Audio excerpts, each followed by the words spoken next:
यकीन हो उसमें कुछ मिला हुआ हो और आप पी के फिर।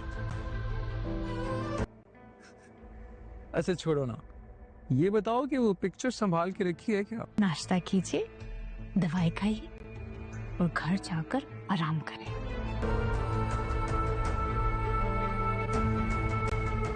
ये चाय देख के पीजिएगा।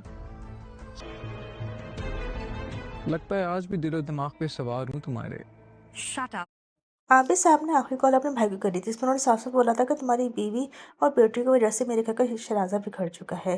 उनको असल बात तो नहीं पता, लेकिन जब वो ये बात आयजा से पूछेंगे तो आयजा से साफ साफ कह देगी कि आपको इन बातें पढ़ने की जरूरत नहीं है। आप कैसे पाप हैं, आपको अपनी बेटी के घर का कोई ख्याल नहीं है कि उसका घर खराब हो सकता है।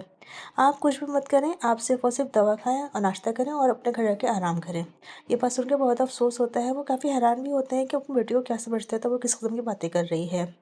दूसरी जानिब अब असद अपने भाई आशिर से कहेगा कि तुम अब घर आ जाओ और घर में आके रहो, क्योंकि अब मुझे इस तरह के पसंद नहीं है कि तुम इस तरह से घर छोड़ के चले गए हो। तो आशिर साफ साफ उससे कह देता है कि अकेले तो मैं आऊँगा नहीं, अगर आपको मुझे अब कह रहे हैं कि घर आ जाओ, तो अगर आप ईशल को वापस नहीं लाएंगे तो मैं कभी भी इस तरह से वापस नहीं आऊँगा। तो असद उससे साफ साफ कह देता है कि ईशल भी इस घर में रह सकती है। ये बात सुन के आयज़ा को बेइंतहा शौक लगता है, क्योंकि वो तो ये चाहती ही नहीं थी। उसने बड़ी मुश्किल से ईशल को इस घर से निकाला था।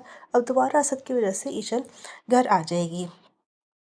एक दिन ईशल का नाश्ता बनाती है, उसमें चाय भी बनाती है, तो आयशा आकर उसकी चाय पीने लगती है। तो उससे हैरान होकर कहती है, आपने चाय कैसे पी ली? हो सकता है कि मैंने उसके अंदर जहर मिला दिया और आप पी के आपको कुछ हो जाए।